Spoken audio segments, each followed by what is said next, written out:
welcome to Rev Sports. I'm Garki Raut, and joining me today for this show is Shomik Chakrabarti and Shubhayan Chakrabarti. Tonight we're going to see Rajasthan Royals take on Mumbai Indians. Rajasthan Royals very in form and quite the opposite Mumbai Indians. But when you talk about Rajasthan Royals, we have to talk about them first because it's their home ground, home game. You have to talk about Yashasvi Jaiswal, the way that he's been firing. At the start of the tournament, you had a little bit of a doubt because he put in a few inconsistent performances, but now you really know Yashasvi is back. See, he's still not. He is yet to hit his groove. In the sense that last season he scored over 600 runs, and he was one of the shining lights of their campaign. This time, it's been a slow burn in the sense, and he has scored sort of 147 runs at an average of 17 odd.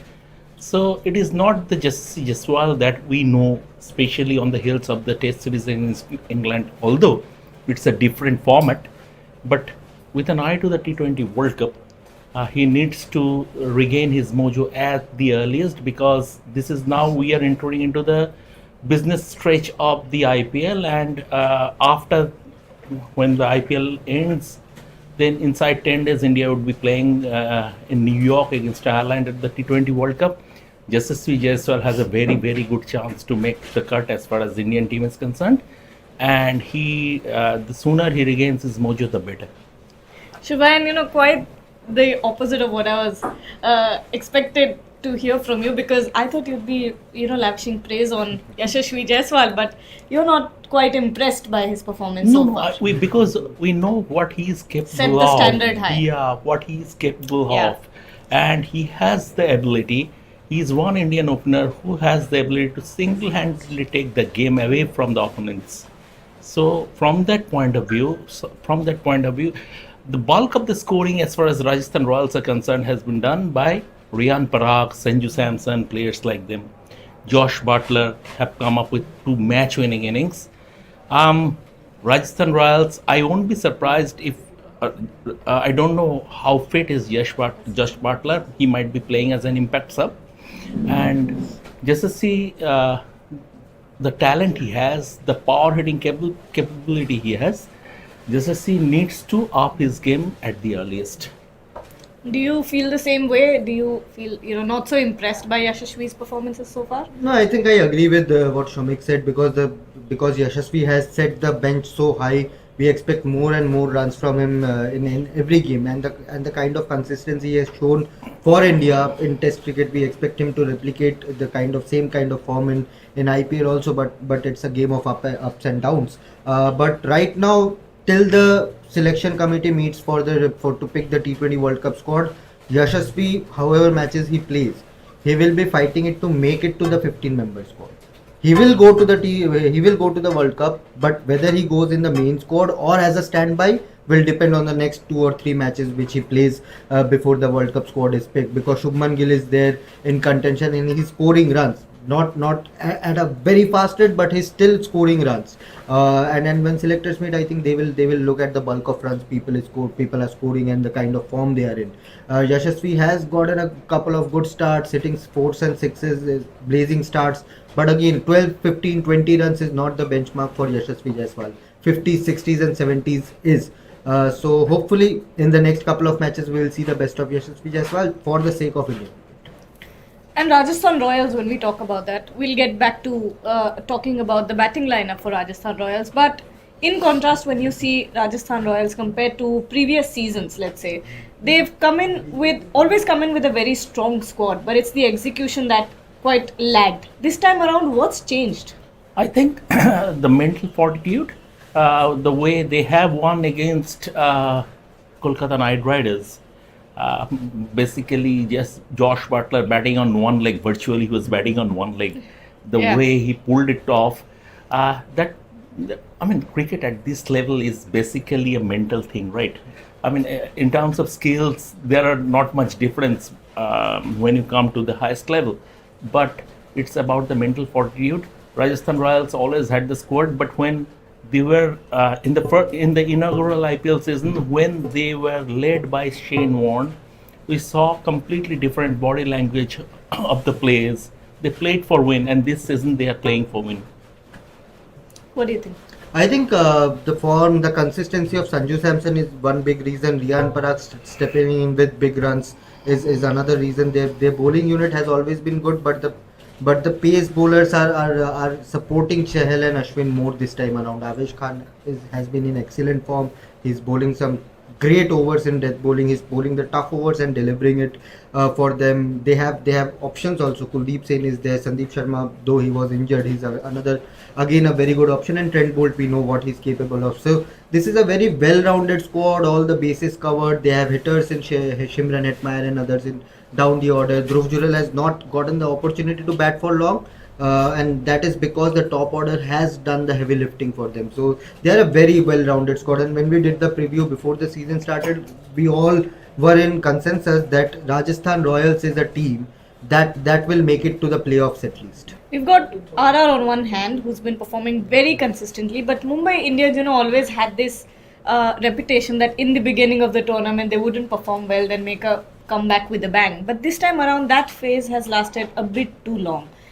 Hardik Pandya captaincy, what's going on? What do you think is the reason behind this? They are going through a leadership transition to start with. Last game against Punjab Kings, right? So we saw when Akash Madhwal was being taken to the cleaners, he asked Rohit to come inside the circle, sending Hardik to deep field. So basically, a leadership transition has been going on, and it takes time. What Hardik had at Gujarat Titans, he was the leader. He was the unquestionable leader. But this team, Mumbai Indians team, have so many leaders in their group. Rohit is there, Bumrah is there, Surya Kumar Yadav is there.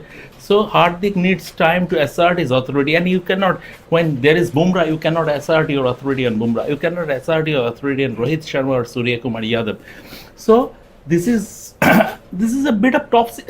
We expected Mumbai Indians after the captaincy change that this season is going to be a little bit of topsy-turvy for them, and but they have match winners aplenty based on individual brilliance.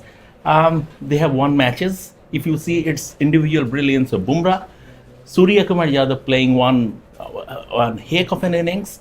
So Romario Shepherd playing one heck of an innings. So it's down to individual brilliance this time around, but collectively they haven't gelled well. What do you think?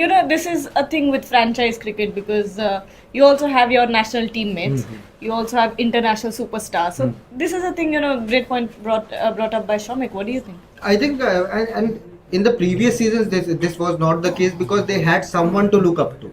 Even if you need an advice, you would automatically go to Rohit Sharma for leadership guidance or on-field tactical guidance also. But now what is happening is, you are saying that okay, I want to go to Rohit Sharma, but then my captain will be miffed if I go to Rohit. So even the younger players are in a bit of a dilemma and confusion. Of course, there's a lot of negativity on social media and on field also. Whenever Hardik was stepping in at least in the first few 3-4 matches, it has lessened, and they won a couple of matches in between also. But I think they are missing a good spinner, good quality spinner who can come in and bring them wickets. In the previous season, we saw Piyush Chawla do that job as an impact player, but this season they are not using him that much. Shams Mulali has been on and off with his bowling, but they are missing a very a wicket-taking spin option. They have Jasprit Bumrah is delivering.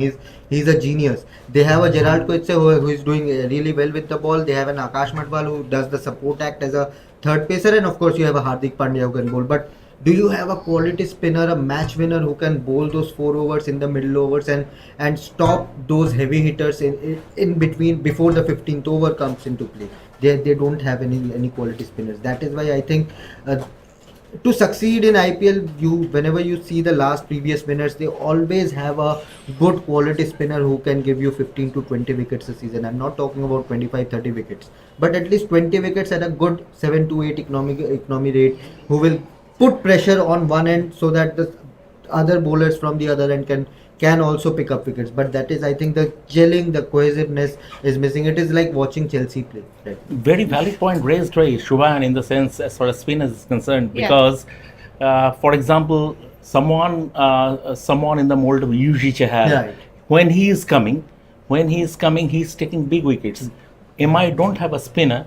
in that mold who can take big wickets in Right. the middle overs. Right. And every team, Gujarat have Rashid and Noor, KKR have a Sunil Narayan and Varun Chakravarti. Every team have good bowlers. Sunrisers Hyderabad have Shahbaz, and even if they don't have a good quality spin attack, their pace attack is so well, or their batters are scoring 250, 280 runs that it is impossible for the opposition to chase it down. But for Yeah. Mumbai Indians, neither that is happening nor their bowling is clicking. The spin is. It's quite interesting that you two say that the team isn't gelling under Hardik Pandya, because it is his 100th IPL match for Mumbai Indians specifically, and it's not like he's a stranger to the team. But anyways, before we move on, before we close the show, sorry, we'll take predictions. Shomik, what do you think? RR, will MI make a comeback tonight? Very hard to tell because I mean, on paper, RR are a better balanced side. They would be playing at home, but when you have match winners at plenty in this MI team, so you don't know who would click. So very, very difficult. I would say it's 50-50.